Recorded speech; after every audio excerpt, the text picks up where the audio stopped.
Apple is convinced that AR is the technology of the future, but frankly, it hasn't really done a good job of showing how it will become a part of our everyday lives. So that's why I've rounded up the following apps. They're not necessarily the most polished AR apps on the App Store, but I think they're the best ones for showing how AR can augment our iPhone experience beyond, visually nifty gimmicks. It may be familiar to you already, but Apple's own Measure app, it's a good starting point. It's built directly into iOS, and it lets you make rough measurements with your iPhone's camera. And you can even take a screenshot of that measurement and send it to a friend. But again, keep in mind that these measurements are going to be rough, and we'll probably have to wait until Apple has depth sensors in the iPhone's rear camera before we really get some reliable accuracy. All that said, the Measure app does do an impressive job through machine learning alone. Next up, we have SkyGuide. This star chart app, it's been around for years, and I've always admired the way that it lets you use the iPhone's GPS to identify the stars that are above you. Before it had a camera-based AR mode though, you had to look back and forth between the app and the sky in order to figure out what you were looking at. With the new AR feature enabled by the camera though, you can overlay constellation maps on top of the night sky and learn exactly what you're looking at.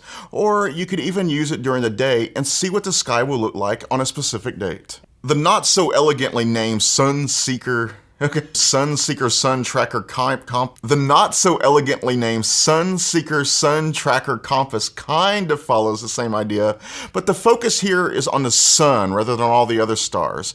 It's a good app for showing where the sun will be in the sky at a specific time or day or date. It's also great for figuring out if a bedroom in a new apartment is going to get direct sunlight at some point in the year. In its camera mode, Sunseeker also shows trajectories for the summer and winter solstices. This way, you'll always be able to contextualize the current day's trajectory.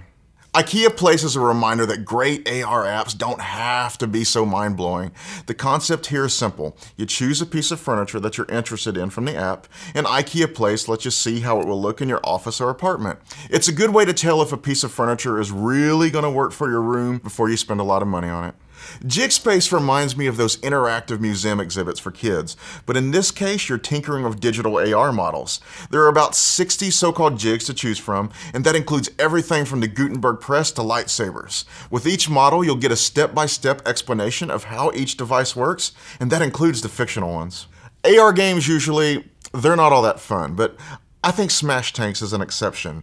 It's all about setting up AR boards on tables or other surfaces where you aim tanks at other tanks. Obstacles like buildings or trees usually get in the way, so Smash Tanks makes you move around the table or the counter in order to get a better shot. It's entertaining to do this alone, but I also like how Smash Tanks lets you play local multiplayer matches either by passing the phone to a friend or inviting up to 7 people on the same network.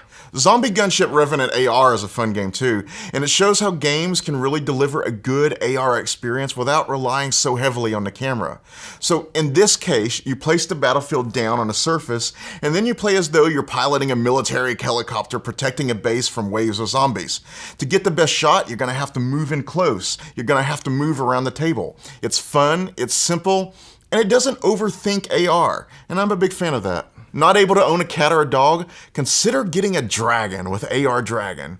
It's all about raising a dragon from the moment it hatches, and the beast gets a little bigger every day that you log in.